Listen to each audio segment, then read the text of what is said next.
Unless you just woke up in the woods and don't know how you got there, you'd know this game doesn't have a very good reputation. It just looks awful. And it is. The hitboxes don't make any sense, you can't spin dash through loops, the screen is so small you can't see what's coming, it's only 5 stages long, and Green Hill Zone is one of those stages.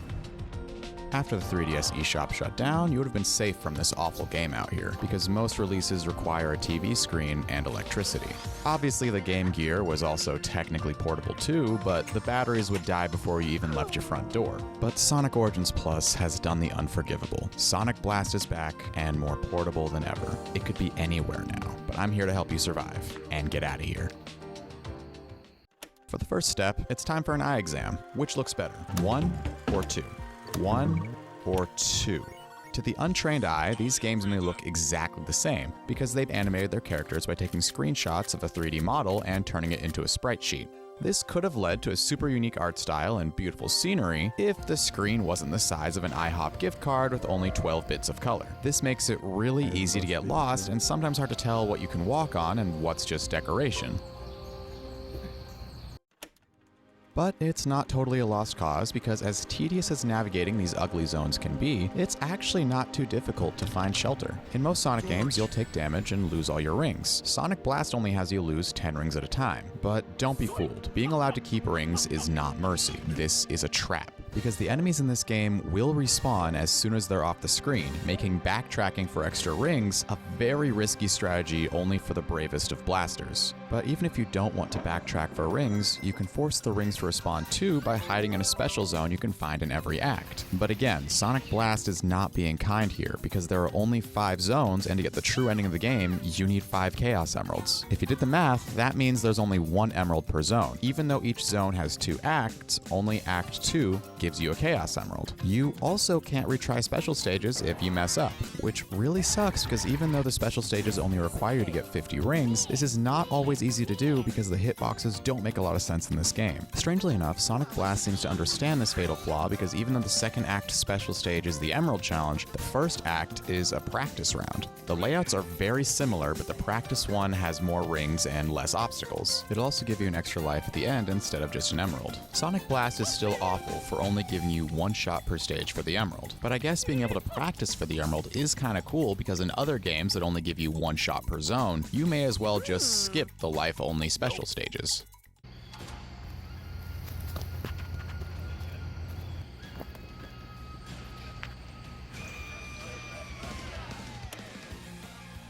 Aside from special stages, you can also find items all over the levels.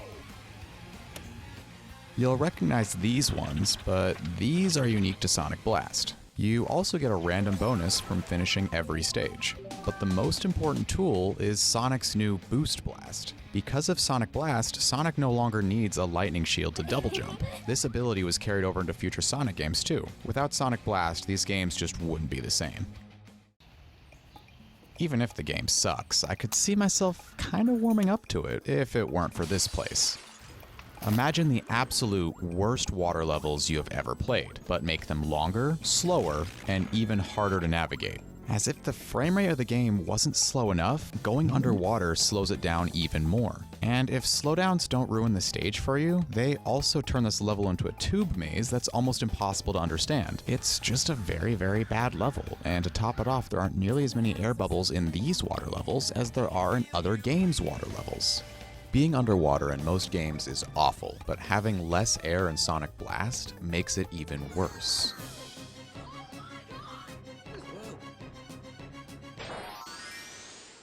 Whenever you start drowning, instead of waiting for one of these, you can just jump into a pipe. Because of how many pipes there are, you don't need to be scared of exploring this level.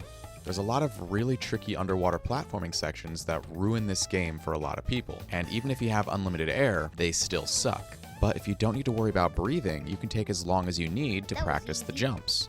Or just look around and find a better route. With unlimited air, you can explore as much as you want. This is even better because any rings you find count towards your air after you hit 0, which is really useful for the other parts of the stage that don't have a lot of pipes. I'm not trying to convince you this game is secretly good, it's complete trash. And at best, the very few positives cancel out some specific negatives. So it might be like how food tastes better when you're hungry, but I think Sonic Blast does one thing right. Act 3 of every stage will bring you face to face with Robotnik himself. And at first, these battles may not seem like anything special, but when you put them against other bosses in the series, you start to notice a pattern. The boss appears, throws something at you, then does an attack that reveals the weak point. They'll hover just out of reach until they decide to casually put themselves in harm's way. And while I don't mind certain gimmick battles, I'm not a huge fan of running around aimlessly until the boss decides I'm allowed to attack. It's just a lot of waiting, but Sonic Blast changes all of that. I mean, just look at even this guy. The worst level in the game still has an incredible fight. This boss actually has a really fun risk-reward mechanic where if you're attacking him, he'll throw a harpoon straight out to try to hit you on your way back down. But if they hit the ground, they release a single air bubble. So rather than waiting for the boss to give you an opportunity to attack, you always have the option, and it's entirely up to you if you want to breathe or not. The other bosses all have really cool designs too. This one's all about timing your jumps. This boss leaves himself wide open, so this one's focus is attacking as fast as possible. This one throws a boomerang at you, and if you're not watching it carefully, there's even one that puts you on a hamster wheel to reflect lasers back at them. If you have all the Chaos Emeralds, you get to face one of my favorite Sonic bosses of all time, where you jump on his and then use that to but you gotta aim carefully because making this final boss a combination of every mechanic taught to you by the other bosses in the entire game.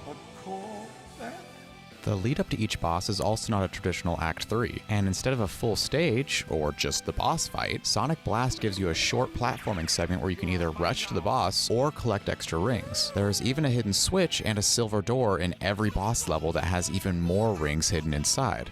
I don't want to like this game. I shouldn't like this game. Good boss fights can't fix this train wreck. Being able to practice special stages doesn't make the hitboxes less broken. Backtracking doesn't change how lifeless and boring the levels are.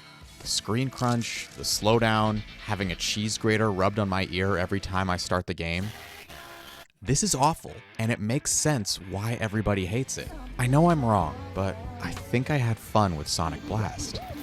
Obviously, I can't play Sonic Blast like any other Sonic game because it's not like any other Sonic game, and I don't think it was ever supposed to be. Call it bad taste, but if you had fun, does it really matter if it's a bad game?